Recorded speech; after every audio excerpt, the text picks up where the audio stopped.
a los hombres sus transgresiones, también vuestro Padre Celestial os perdonará a vosotros.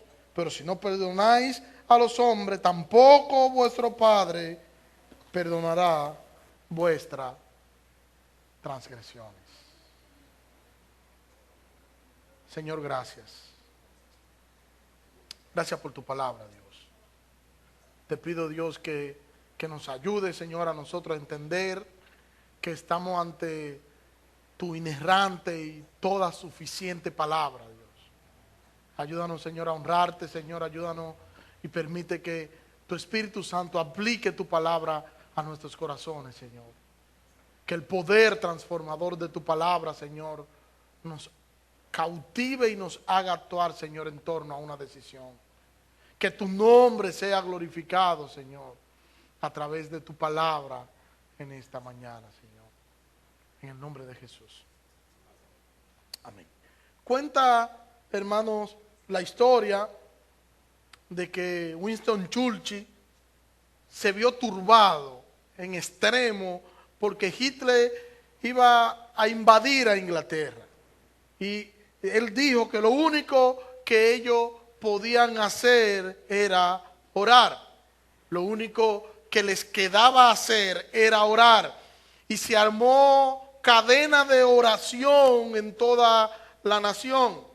Hitler iba en camino, pero lo que cuenta la historia es que nunca llegó. Y todavía no se sabe qué fue lo que le ocurrió en el camino, por qué razón nunca llegó.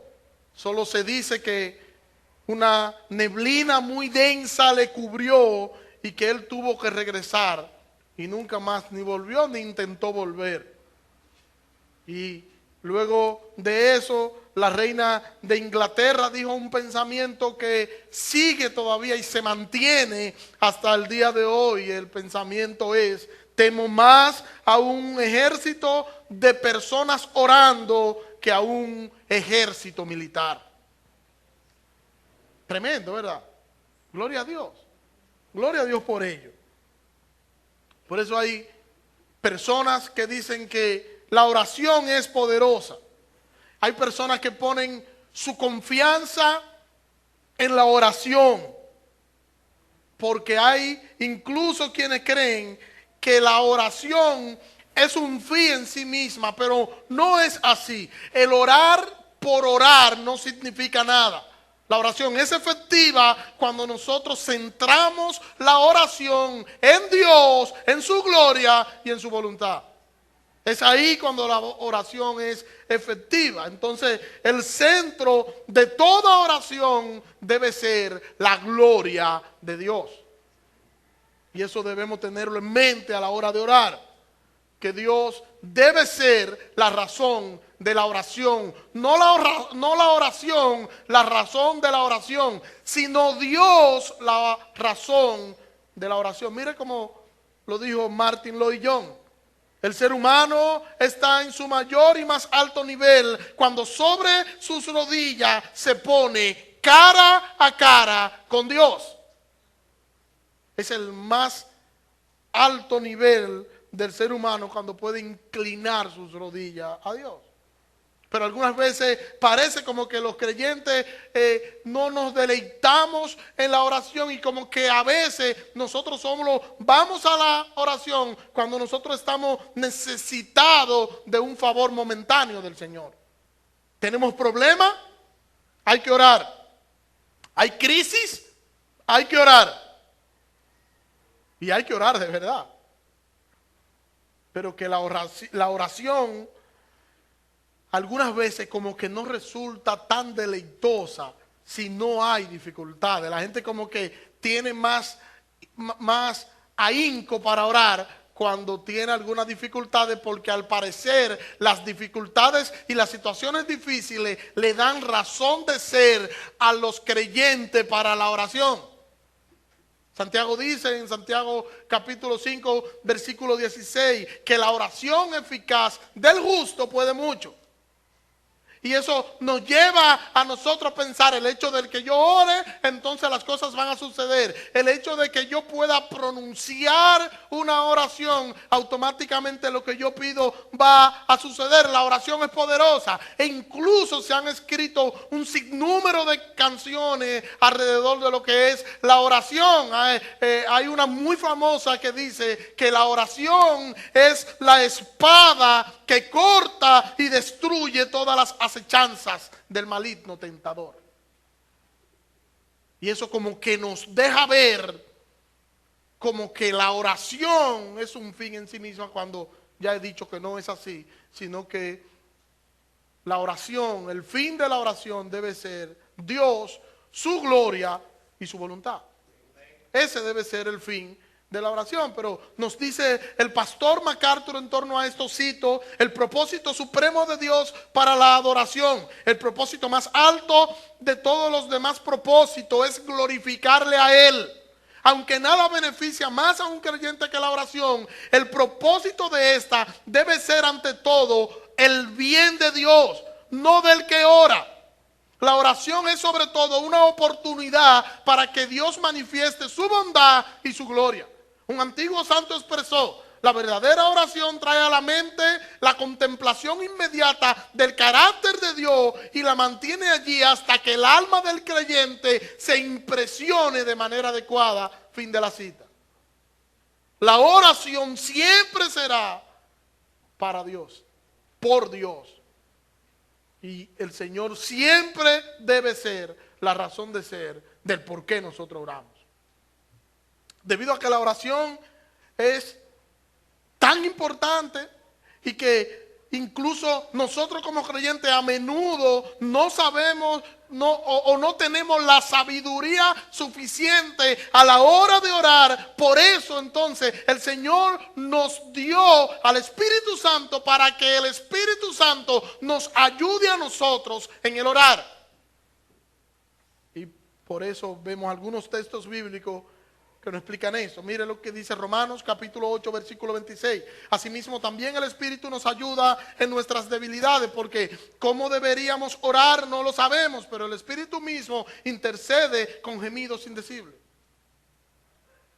En las pocas palabras que nosotros vemos en torno a lo que es la oración que Jesús nos da en esta sección del Sermón del Monte de Mateo capítulo 6 versículo 9 hasta el versículo 15, el Señor nos entrega un bosquejo extraordinario, comprensivo de lo que debería ser o de lo que debe ser la oración verdadera en la vida del creyente. Al igual que en todo el Sermón del Monte, y que todo lo que el Señor explicó en el Sermón del Monte, lo que nos dice en torno a lo que es la verdadera adoración, no es algo nuevo. Es algo que nosotros lo podemos ver en el Antiguo Testamento, en la tradición judía. De hecho, los judíos enseñaban los principios de la oración que Jesús está enseñando aquí. No es algo nuevo lo que Jesús está haciendo. Jesús solo está haciendo una interpretación correcta de lo que ellos conocían y de lo que ellos habían leído. Muchos errores que nosotros vemos en la oración fueron luego incluidos. Errores como que cuando tú ores tiene que ser visto por los demás, porque eso entonces agrandará más, y también el hecho de que el hombre tenga que hacer un sinnúmero o vanas repeticiones. Todo eso fue incluido luego y no es parte de lo que los judíos enseñaban como la esencia de la oración. Se habían introducido en la vida de la oración judía este tipo de cosas, pero ellos sabían por el Antiguo Testamento cuáles eran los principios básicos para orar. Cada faceta de la oración entonces que Jesús nos presenta aquí, cada una de las facetas de la oración que nosotros podemos ver en estos versículos, cada uno de ellos se enfoca en el Dios todopoderoso. No se enfoca en el que va a orar, sino que se enfoca de manera directa en el Dios de la oración. Y aquí Jesús nos ofrece una visión comprensiva de estos elementos esenciales con los cuales no sería posible la oración genuina, la oración justa. Y cada uno de estos, centrado en Dios, como ya dije, como ya dije, perdón, centrado en reconocer la paternidad de Dios, centrado en reconocer la prioridad de nosotros, centrado en conocer la programación de Dios, el plan de Dios, la visión de Dios, el perdón de Dios, la protección de Dios, la preeminencia de Dios en sentido general, centrado en que nosotros podamos entender que estamos orando a un Dios que es todopoderoso. Y eso es algo que debe estar en nuestra mente y en nuestras memorias a la hora de nosotros orar. Cada uno de los elementos está lleno de significado. Y vamos a empezar a analizar cada uno de los elementos. En el capítulo 6, la primera parte del versículo 9, dice: Padre nuestro que estás en los cielos. Es como empieza el modelo. Fíjense que Jesús nos está diciendo aquí: cuando ustedes vayan a orar, repitan estas oraciones. Y ahora nosotros vamos a orar y vamos a repetir esto 5, 10, 20, 40 veces, y lo más espiritual es 100 veces. No es eso lo que está diciendo Jesús aquí. Jesús nos está dando a nosotros un modelo. ¿Cómo nosotros vamos a orar? Como el modelo es para que nosotros nos guiemos de ahí, podamos tomar eso como una guía al momento de nosotros orar. Padre nuestro que estás en los cielos. Dios es Padre, pero Dios es Padre solo de aquellos que han llegado a su familia a través de su Hijo Jesucristo. Dios es Padre única y exclusivamente de eso. La Biblia aclara, amados hermanos, sin lugar a duda, que la paternidad de Dios respecto a los no creyentes solo es en el sentido de que Dios es su creador. Dios es el creador de todo hombre, pero Dios no es el Padre de todo hombre. Espiritualmente, el incrédulo tiene otro padre que no necesariamente es Dios. No sé si ustedes recuerdan aquel momento donde Jesús fue severo con los líderes religiosos que se oponían a él y que lo rechazaban a él. Y Jesús le dice en Juan capítulo 8 versículo 44: ustedes son hijos de vuestro padre el diablo. ¿Recuerdan? Severo, sí. Ahora, usted puede preguntarme entonces, ¿quiénes son los hijos de Dios? Si todos los hombres no son hijos de Dios, ¿quiénes son los hijos de Dios? ¿Y por qué entonces la oración empieza: Padre nuestro que estás en los cielos? Donde el que va a orar entonces tiene que ser un hijo. ¿No pueden todos los hombres orar esta oración? Eso lo vamos a contestar en el transcurso de la exposición de este primer punto. Juan capítulo 1, versículo 11, a los suyos vino, pero los suyos no le recibieron. Pero a los que le recibieron, a los que creen en su nombre, le dio el derecho de ser llamados hijos de Dios, los cuales no nacieron de sangre, ni de voluntad de carne, ni de voluntad de Dios, de varón, perdón, sino de Dios. ¿Quiénes son los hijos de Dios? Los que le recibieron, los que creen en su nombre. A esos Él le dio el derecho, Él le dio la adopción de hijo. Porque ¿quién es Jesucristo? Jesucristo es el único hijo de Dios. Nosotros somos hijos de Dios, pero somos hijos por adopción. Solo aquellos que reciben a Jesucristo y creen en Él, solo eso tienen la potestad de ser llamados hijos de Dios. Recordemos que el Sermón del Monte, que es en el contexto en el que se da esta oración, está dirigida no a los no creyentes, está dirigida al pueblo, a los hijos, a los creyentes. Y como está dirigido a los creyentes, se debe aplicar a los creyentes. Romanos capítulo 8, versículo 14.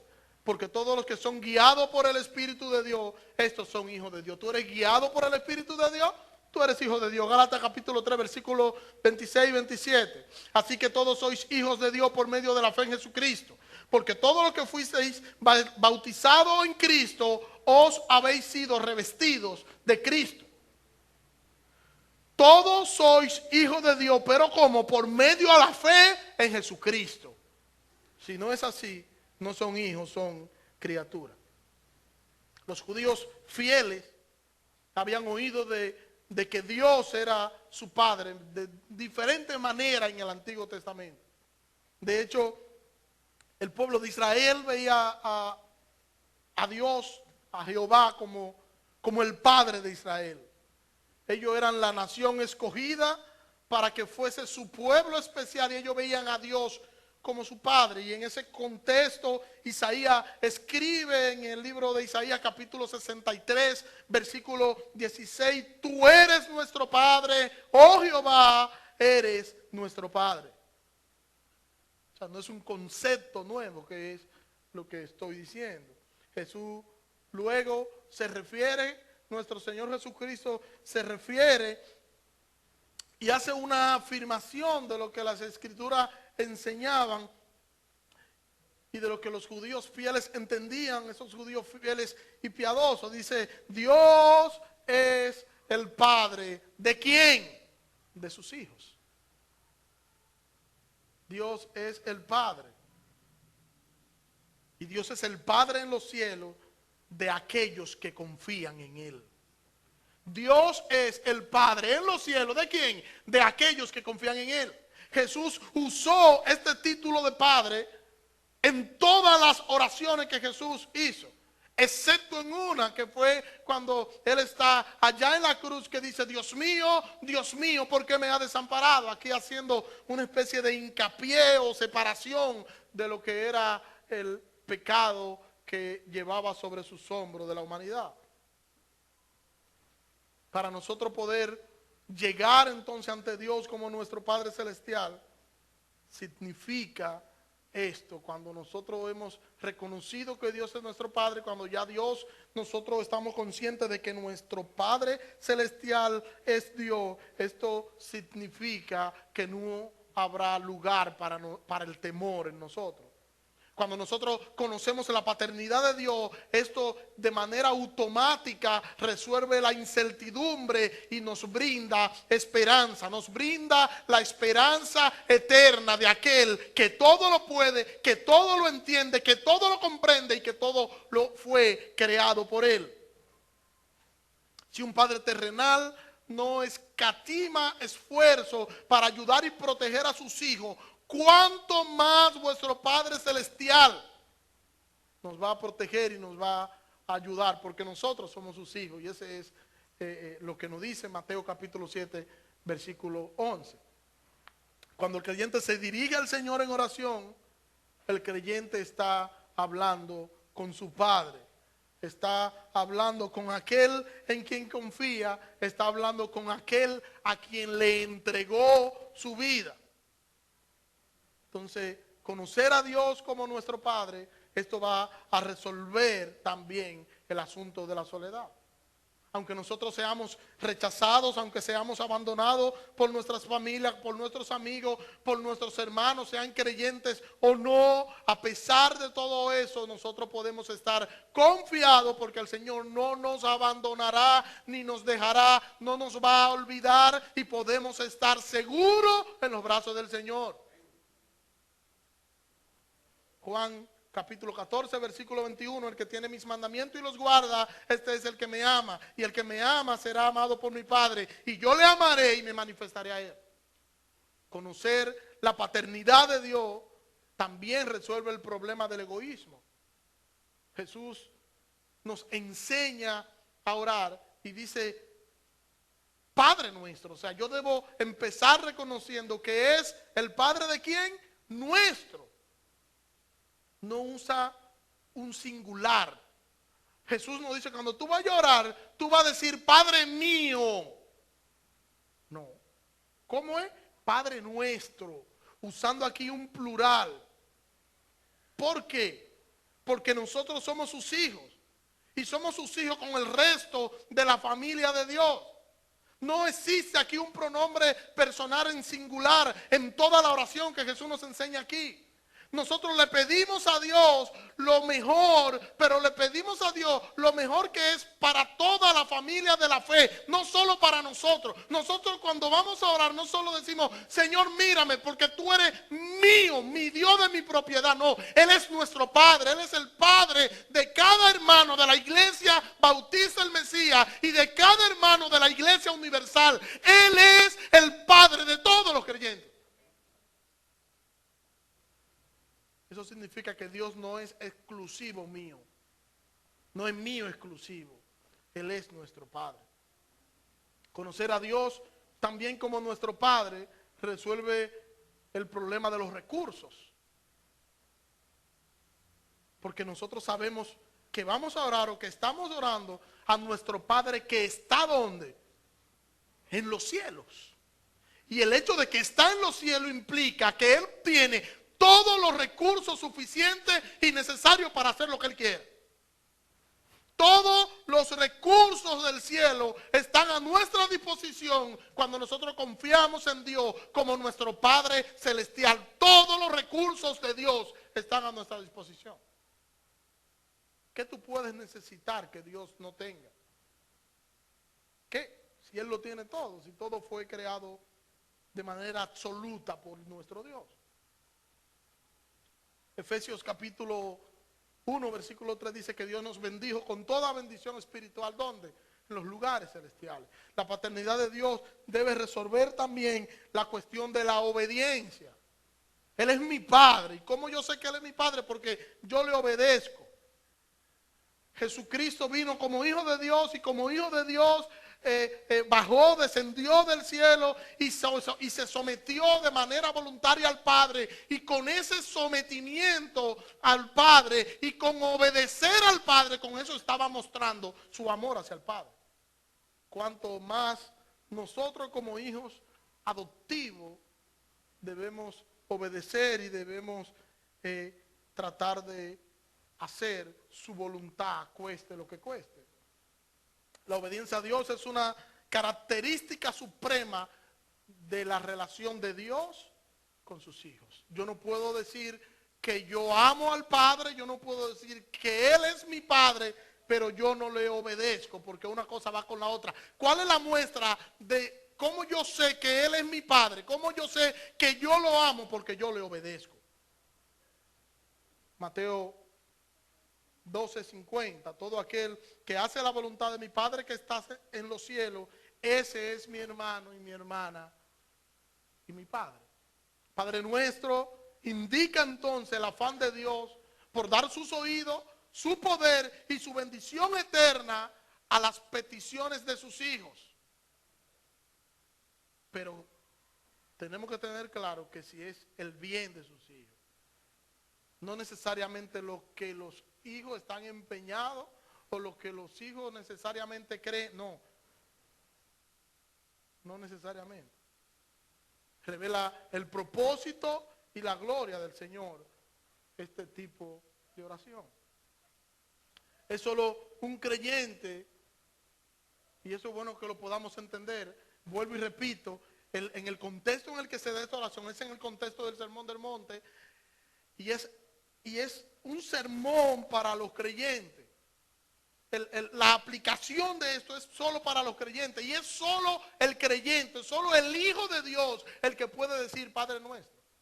Solo aquel que ha entregado su vida a Cristo, solo aquel, y el que le ha entregado su vida a Cristo debe estar confiado, porque esta oración es para él y le indica que todos los recursos del cielo están a su disposición, siempre y cuando esa oración esté dentro del marco de la voluntad de Dios. Todo cuanto existe le pertenece a nuestro Señor. Todo cuanto existe le pertenece al Señor, y Él es nuestro Padre. Aquel para quien nada es imposible. Nada es imposible para Dios. Y usted todavía me puede preguntar, pero pastor, ¿cómo yo sé si yo soy su hijo? Si tú obedeces al Señor, es porque le has reconocido como Señor de tu vida. Y eso, ir a Cristo en arrepentimiento y fe, eso te va a llevar a obedecer. Si tú obedeces a Cristo, tú eres un hijo de Dios.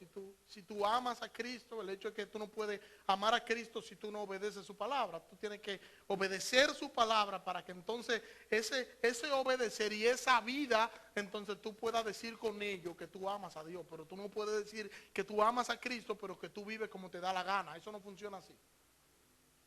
Tú amas al Señor cuando tú obedeces al Señor. Si tú no lo obedeces, entonces tú no lo amas. Porque si tú lo amas, tú lo obedeces. Eso es lo que nos enseñan las Escrituras. El punto número 2, o el elemento número 2, santificado sea tu nombre. Estoy en el versículo 6 todavía, en la parte C del versículo 9. Capítulo 6, versículo 9, la parte C. Santificado sea tu nombre. Es interesante. Y es interesante porque al principio Jesús hace una advertencia, que fue lo que vimos en el sermón anterior, una advertencia a la oración egoísta, que le llamamos como no orar. Dios debe tener la prioridad en cada aspecto de nuestras vidas, incluyendo en lo que es la oración. Y eso fue lo que vimos en el sermón pasado. Sin lugar a duda, nuestros tiempos más profundos de comunión con el Señor también deben pertenecerle a Dios y deben ser momentos para la gloria de Dios.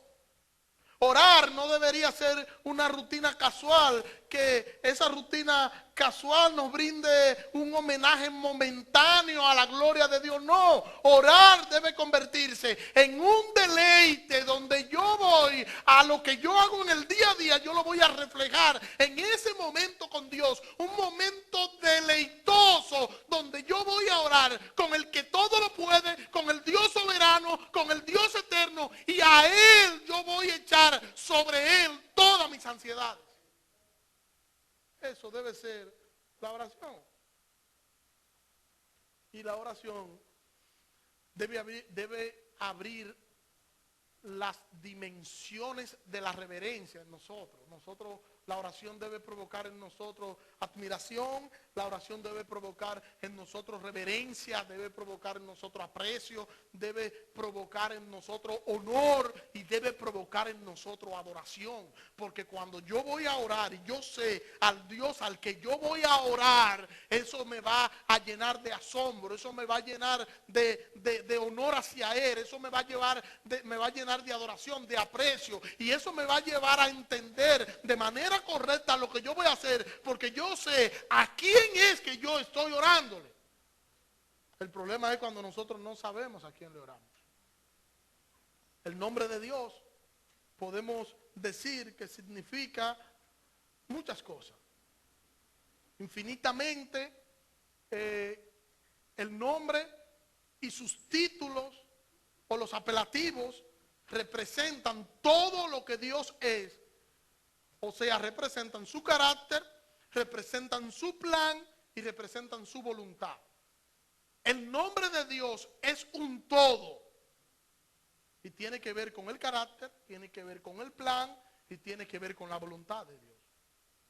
¿Recuerdan cuando Moisés subió al monte Sinaí? Moisés sube a orar, a recibir los mandamientos por segunda vez. ¿Y qué sucede allí? Éxodo capítulo 34, versículo 5 hasta el versículo 7. Dice allí: entonces descendió Jehová en la nube y se presentó allí a Moisés, y éste invocó el nombre de Jehová. Jehová pasó frente a Moisés y proclamó. Oiga lo que proclamó. No fue Moisés que lo proclamó Jehová. ¿Qué fue lo que proclamó? Moisés, tú eres bueno. Moisés, nadie como tú me busca en la tierra, no. Y proclamó: Jehová, Jehová, Dios compasivo y clemente, lento para la ira y grande en misericordia y verdad, que conserva su misericordia por 1000 generaciones, que perdona la iniquidad, la rebelión y el pecado, pero que de ninguna manera dará por inocente al culpable, que castiga la maldad de los padres sobre los hijos y sobre los hijos de los hijos, sobre la tercera, sobre la cuarta generación. Wow. Dios está adorando a Dios. Dios está proclamando su nombre. Y las características de Dios que se dan en el versículo 6 y en el versículo 7, son lo equivalente a lo que significa el nombre de Dios. Y el nombre de Dios que se menciona en el capítulo 5, en el versículo 5,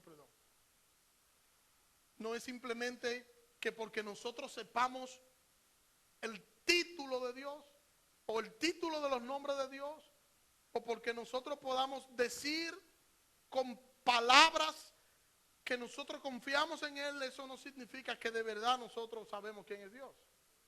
El hecho de yo decir que yo conozco a Dios, eso no significa que yo sé quién es Dios. Sino que cuando yo conozco su carácter a través de las Escrituras, entonces yo puedo decir que conozco a Dios. Mire como dice el Salmo 9, versículo 10. En ti confiarán los que conocen tu nombre, por cuanto tú, oh Jehová, no desamparaste a los que te buscaron.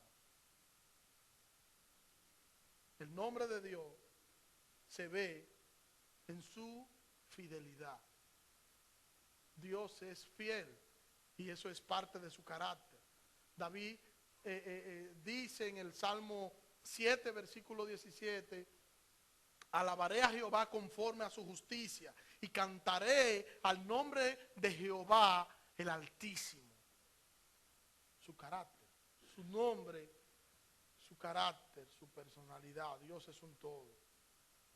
Y nosotros podemos ver esto en la forma en la que se escribía la poesía hebrea, y la forma en la que se escribía la poesía hebrea nos da el hecho de que la justicia de Dios y el nombre de Dios están igualados, y muestra la poesía hebrea una equivalencia entre una cosa y la otra cosa.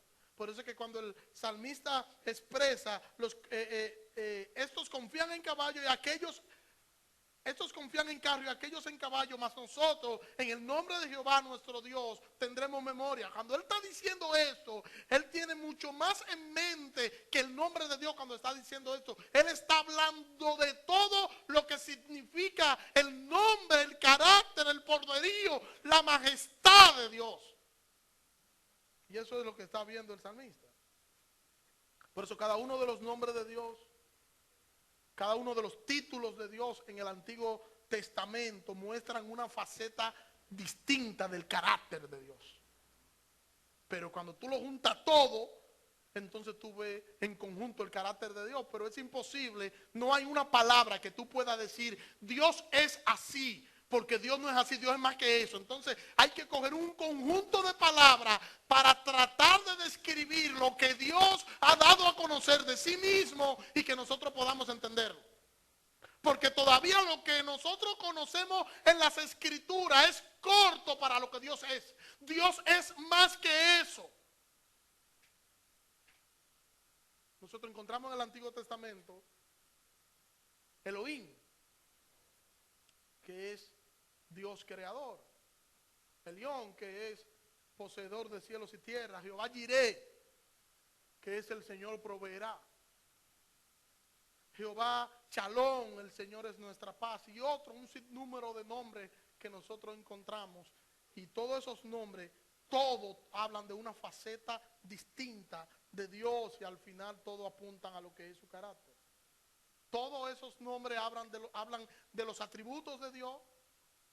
Los nombres de Dios no solo expresan quién Él es, sino que también expresan cómo Dios es. Pero Jesús nos da un detalle interesante. Jesús ofrece aquí una de las señales más claras y más altas de lo que significa el nombre de Dios. ¿Por qué? Porque Jesucristo es el nombre más grande de Dios. Juan capítulo 17 versículo 6 dice allí Juan, Cristo hablando allí, he manifestado tu nombre a los hombres que del mundo me diste. He manifestado tu nombre a los hombres que del mundo me diste. Todo lo que el Hijo de Dios hizo en la tierra fue manifestar el nombre de Dios. Todo. Entonces podemos decir que Jesús fue la manifestación perfecta del nombre de Dios. Juan capítulo 1 versículo 14. Y el Verbo se hizo carne y habitó entre nosotros y contemplamos su gloria como la gloria del unigénito del Padre, lleno de gracia y lleno de verdad. La manifestación más gloriosa del Padre es Jesucristo. El nombre glorioso o más glorioso del Padre dado a los hombres es Jesucristo. Jesucristo es la revelación perfecta de Dios. Y santificado, aquí significa hacer santo. Hacer santo es lo que significa santificado. Santificado sea su nombre. Al pueblo de Dios se le manda a ser santo, pero a Dios se le reconoce como un ser santo, que son dos cosas diferentes. No es lo mismo. Dios es santo, tú tienes que ser santo. Orar santificado sea tu nombre, entonces significa atribuir a Dios la santidad que ya Dios tiene. Yo oro, santificado sea tu nombre, atribuyendo a Dios esa santidad que Él siempre ha poseído. Y que de modo supremo y único siempre ha sido suya. Dios siempre ha sido santo. Santificar el nombre de Dios, entonces nosotros podemos decir que es venerarlo. Santificar el nombre de Dios podemos decir que es honrarlo. Santificar el nombre de Dios es glorificarlo. Santificar el nombre de Dios es obedecerle. Y obedecerle en todos estos aspectos como alguien singularmente perfecto. Santificar el nombre de Dios, al igual que todas las demás manifestaciones de justicia de Dios, empiezan en el corazón. Y yo tengo que empezar dentro de mí. No es un momento, es una vida.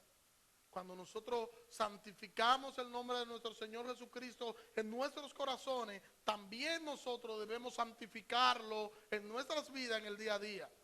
Yo no puedo decir que yo santifico el nombre de Cristo cuando yo me inclino a orar únicamente. Bueno, yo voy a santificar el nombre de Cristo, déjame orar. No.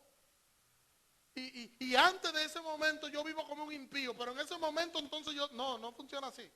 Como tampoco funciona que yo soy cristiano el domingo en el contexto del culto, pero de ahí en adelante yo hago cuanto me dé la gana. No, porque nosotros no somos nuestros, somos propiedad privada de Dios, no nos gobernamos, sino que nosotros le pertenecemos a Dios y todo cuanto nosotros hagamos con este cuerpo vamos a rendir cuenta, porque vuestro cuerpo no es vuestro, sino que vuestro cuerpo es del Señor. Eso es lo que nos enseña las Escrituras. No es que nosotros vamos a santificar el nombre de Cristo en el momento en el que nosotros vamos a orar. No, es que toda nuestra vida gire en torno a santificar el nombre de Cristo. Y repito, santificar el nombre de Cristo es venerarlo, es honrarlo, es glorificarlo y es obedecerlo a Él como alguien singularmente perfecto. Eso es santificar el nombre de Dios. También santificamos el nombre de Dios cuando nosotros adquirimos conocimiento correcto acerca de quién es Dios.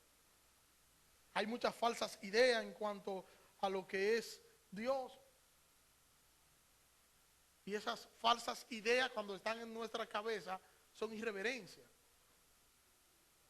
Esto es muy importante que nosotros tomemos en cuenta esto, porque sería imposible para nosotros santificar el nombre de Dios, de un Dios deformado que nosotros tenemos en la cabeza. Sería para nosotros imposible santificar de manera correcta el nombre de Dios, santificar de manera correcta a Dios. Sería imposible para una persona que tenga una imagen deformada de Dios.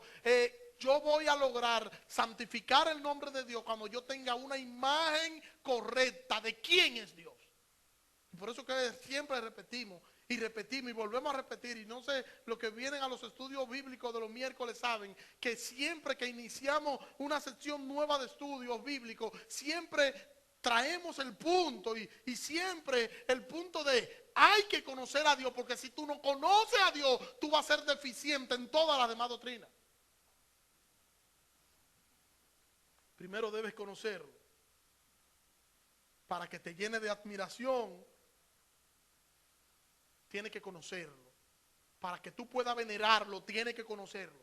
Para tú poder honrarlo, tiene que conocerlo. Para tú poder glorificarlo, tiene que conocerlo. Para tú poder obedecerlo, tiene que conocerlo. Porque tú no vas a obedecer a quien tú no conoces. Por eso tienes que conocer las escrituras. Porque conociendo las escrituras, tú estás conociendo a Dios. Si tú no lo conoces, no hará absolutamente nada. Porque tú debes tener una idea correcta de quién es Dios para que tú puedas entonces santificar su nombre. De lo contrario, no lo podrás hacer.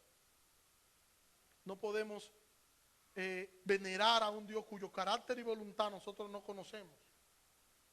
Yo conozco el carácter y la voluntad de Dios a través de la revelación especial que Dios nos ha dado, que es su escritura. Conocer la existencia de Dios y tener conocimiento verdadero de Dios, tener ese conocimiento verdadero acerca de Dios mismo, nos va a llevar a una correcta santificación de su nombre. Nosotros debemos tener conciencia continua de lo que es la presencia de Dios. Y esos pensamientos irregulares que nosotros tenemos, pensamientos irregulares, pensamientos deformados de lo que es Dios, no santifican su nombre. Nosotros vamos a santificar el nombre de Dios de verdad. Vamos a santificar su nombre cuando nosotros estemos involucrados de manera consciente en nuestros pensamientos, en nuestra vida cotidiana, en todo nuestro diario vivir, en todo nuestro radio de acción. Todo lo que nosotros hagamos esté involucrado con el conocimiento de Dios, que es su palabra, con mi amor por Él, que es mi obediencia, y todo eso gira en torno a lo que es la gloria de su nombre. Santificar su nombre es entender que si tú trabajas para el Señor. Que si tú cuidas a los niños, tú cuidas a los niños para el Señor. Que si tú cocinas para el Señor. Que si tú hablas, no debes chismear porque tú hablas para el Señor. Que si tú sirves en la iglesia, tú no sirves ni para los diáconos, tú no sirves para el pastor, tú sirves para el Señor. Que todas las cosas que tú hagas, no importa cómo se llame, es para la gloria de Dios. Todo de manera absoluta, entonces debe santificar el nombre de nuestro Señor. El nombre del Padre es más santificado cuando nosotros nos comportamos conforme a su voluntad. Y para yo conocer su voluntad, debo conocer su palabra. Los cristianos que viven en desobediencia a Dios están tomando el nombre de Dios en vano. Están reclamando como Señor, están reclamando como Padre a alguien que ellos no conocen. Jesús advirtió en Mateo capítulo 7 versículo 21: no todo el que me dice Señor, Señor entrará en el reino de los cielos, sino el que hace la voluntad de mi Padre que está en los cielos. No es el que dice Señor, Señor, no es el que dice yo sé que hay un Dios, no, ese no es el que va, ese no es el que ama a Dios, ese no es el que Dios es su Padre, no es ese. Es el que hace, es el que obedece la voluntad de Dios. Cuando nosotros comemos, cuando nosotros bebemos, cuando hacemos todo lo demás para la gloria de Dios, nosotros estamos santificando el nombre de Dios. Santificar el nombre de Dios es atraer a otro hacia Dios. Cuando tú atraes a otro hacia Dios, tú estás santificando su nombre. Y tú atraes a otros a Dios mediante tu comportamiento y mediante tu compromiso. Tu compromiso, tu comportamiento, tu forma de vivir es la que va a atraer o no va a atraer a otros hacia Dios. Y cuando tú, con tu forma de vivir, con tu comportamiento, tú atraes a quien está alrededor tuyo hacia Dios, tú estás santificando su nombre. Dicho de otra manera, es hacer que alumbre nuestra luz delante de los hombres, para que estos vean nuestras buenas obras y glorifiquen a nuestro Padre que está en los cielos, así como dice Mateo capítulo 5 versículo 16. O sea, llega un momento en que las palabras sobran, eso es lo que quiero decir, que son los hechos quienes deben hablar mejor por nosotros que nuestras propias palabras, y quienes dicen si nosotros glorificamos o no glorificamos a Dios. No son nuestras palabras, son nuestros hechos. Primera carta de Pedro, capítulo 2, versículo 12. Tener una conducta ejemplar entre los gentiles, para que en lo que ellos os calumnian como malhechores, al ver vuestras buenas obras, glorifiquen a Dios en el día de la visitación. Debemos honrar a Cristo con nuestra manera de vivir. Debemos santificar a Cristo con nuestra manera de vivir. Los que no son cristianos deben verse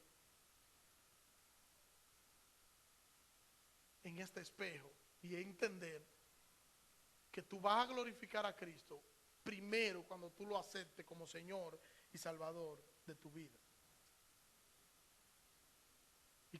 Y el que no es cristiano, que no ha aceptado a Cristo como Señor y Salvador de su vida, cuando nos vea a nosotros vivir de una manera que honra el nombre del Señor, ellos se van a ver tentados y se van a ver forzados a reconocer que Dios está obrando en nosotros. Y eso que va a hacer, va a agrandar la imagen de Dios en ellos. ¿Por qué? Por la forma en la que nosotros vivimos. La conducta de los hijos de Dios debe glorificar el nombre del Señor.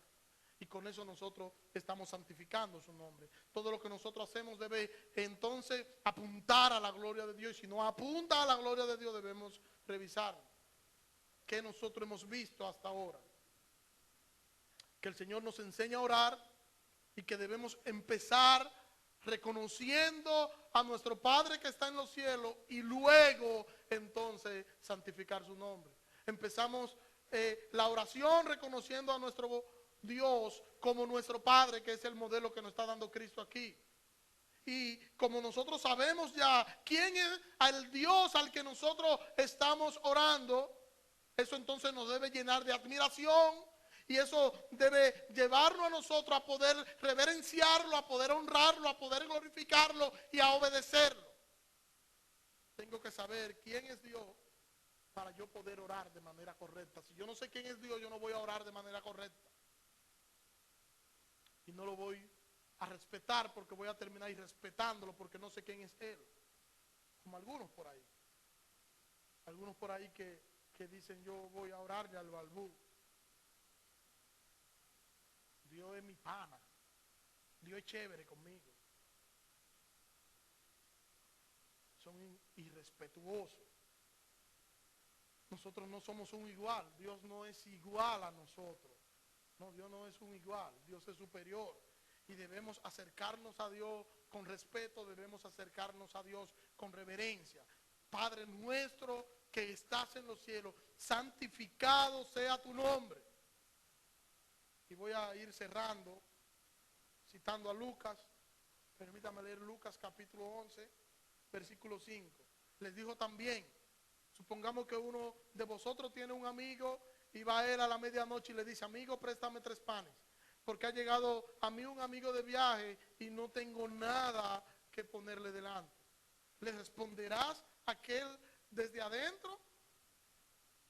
No me molestes, ya que está cerrada la puerta y mis niños están conmigo en la cama, ¿no puedo levantarme para dárselos? Os digo que, aunque no se levante a dárselo, por ser su amigo, ciertamente por la insistencia de aquel se levantará y le dará todo lo que necesita. Ojo con esto. ¿Quiénes somos nosotros en esta parte? ¿Quiénes somos nosotros en esta parábola? ¿Somos los amigos? ¿O somos el amigo? ¿Somos el amigo que toca de manera inoportuna, de manera insistente, pidiendo que le dé pan para ponerle delante a la visita que le llegó? ¿Somos ese nosotros o nosotros somos los hijos que están durmiendo con el Padre? ¿Cuál es la idea del texto? Nosotros somos los hijos. Y dice el texto que estamos en la cama con el Padre. Y como estamos a media en la cama con el Padre, nosotros podemos levantarnos y podemos pedirle a nuestro Padre. Ustedes saben que yo tengo 3 niñas pequeñas y es muy normal que mientras estamos dormidos a veces ellas entran a la habitación. Como yo soy su padre, ¿verdad? No van a ir donde otra gente, tienen que ir donde mí. y se me paran frente y me llaman y me dicen, papi, yo quiero agua. Ya son las hijas. ¿Verdad? Papi, yo quiero agua. ¿Y qué tengo yo que hacer? Darle agua. A veces no me quiero parar. A veces no se la quiero dar. A veces quisiera coger una correa y decirle, pero mira, pero el amor de padre me lleva a pararme. Y miro a la mamá al lado y digo, ¿por qué no llamó a la mamá? Pero fue a mí. Yo me paro y le doy agua. Nosotros, hermanos, somos los hijos. Y nosotros estamos en la cama con nuestro padre. Eso está diciendo esa parábola. Nosotros podemos levantarnos. Y nosotros podemos pedir a nuestro Padre. Por eso dice la otra parte del texto que no leí desde el versículo 9. Dice Jesús, yo os digo, pedid y se os dará. Buscáis y hallaréis, llamáis y se os abrirá. Porque todo aquel que pide recibe, y el que busca halla, y el que llama se le abrirá. ¿Qué padre de entre vosotros, si un hijo le pide pescado, en lugar de pescado le dará una serpiente? Si le pide un huevo, le dará un escorpión. Pues si vosotros, siendo malos, saber dar buenos regalos a vuestros hijos, cuanto más vuestro Padre Celestial dará el Espíritu Santo a quienes se lo pidan. Debemos ir a orar cada día consciente de que nosotros estamos con nuestro Padre Celestial. Y que nuestro Padre no nos dará la cosa que nosotros queremos, sino que nos va a dar las cosas que más nos convengan. No siempre nos dará lo que pedimos, pero siempre nos dará lo mejor. Imagínense que un día feriado, que siempre uno se levanta más tarde, su hijo o su hija se levanta a las 7 de la mañana, lo topa y le dice, yo quiero un bolón de esos que tienen chicle. ¿Usted se lo va a dar? No, no le conviene, eso es lo que él quiere. Pero él se lo está pidiendo, él o ella se lo está pidiendo de manera insistente. Dámelo porque yo tengo hambre. Entonces dice, sí, pero ¿qué tú quieres comer? Es bolón con chicle. Yo hasta me soñé con eso. Y de no sé qué raro no le dicen a uno, mira que se me engrifaron los pelos, porque ellos saben que no nos pueden manipular así. Pero usted le va a contestar y va a ir y va a ir a la despensa o a la nevera y le va a buscar el bolón y se lo va a dar. ¿No? ¿Por qué usted no se lo va a dar? Porque eso no le conviene a esa hora. ¿Usted qué le va a hacer? Usted le va a dar desayuno, porque eso es lo mejor. Hermano, nuestro Padre sabe de qué tenemos necesidad. Y nuestro Padre no nos va a dar a nosotros lo que nosotros por simple capricho estemos pidiendo, sino que el Señor va a contestar nuestras peticiones conforme a su voluntad y nos va a dar a nosotros las cosas que mejor nos convengan. Cuando tú estés orando y cuando tú estés pasando balance de tus oraciones, tú digas, yo tengo tanto tiempo orando por esto, ¿y qué tal si es que el Señor no te quiere dar eso? Pablo dice, yo he pedido al Señor 3 veces que lo quite de mí, y el Señor me ha dicho, bástate en mi gracia, porque mi poder se perfecciona en medio de tu debilidad. Solo el Señor nos va a contestar las cosas que nos convienen. Y aunque muchas veces nosotros no entendamos, como no entienden nuestros hijos, que cuando ellos estén grandes van a entender y lo van a hacer con sus hijos también, pero ahora ellos no entienden, así también nosotros muchas veces no entendemos el por qué el Señor no contesta todas nuestras peticiones. Pero cuando nosotros crezcamos, nosotros vamos a poder entender. Un día nosotros estaremos cara a cara con nuestro Señor y dejaremos de ver por espejo. Y allí entenderemos el amor infinito de nuestro Señor, que por amor a Él mismo, Él no nos da todo lo que pedimos. Porque nosotros somos ambivalentes. Un día queremos una cosa y otro día queremos otra. Y nuestras oraciones a veces giran en torno a nuestras emociones. Y nuestras emociones a veces son las que dirigen nuestras oraciones. Por eso el texto que citamos hace un rato, con nosotros no, como no sabemos qué pedir, como somos tan fluctuantes en la oración, el Señor nos dio al Espíritu Santo para que el Espíritu Santo nos inste a orar y ore por nosotros con gemido indecible. El Señor nos ha dado la oración como un medio de gracia. Y con la oración nosotros podemos ver cuán bueno es el Señor para con nosotros. Que el Señor nos ayude a orar sin cesar. Señor, gracias. Gracias por tu palabra, Dios. Te pido Que nos ayude, Señor, ayúdanos a entender todos los elementos, todos estos elementos que Cristo nos da de la oración. Ayúdanos a entender el Padre Nuestro, ayúdanos a entender que tú tienes todas las provisiones, que tú lo tienes todo. Y que si cuando nosotros vamos de manera insistente a pedir, no vemos la respuesta a la oración, es porque algo está pasando, es porque no es tu tiempo, Señor. Ayúdanos a ver y ayúdanos a entender, Señor, tu voluntad, Señor, por medio de nuestras oraciones. Y ayúdanos, Señor, a cada día poder depender más de ti, Señor. Que el depender de ti, Señor, se convierta en nuestro deleite.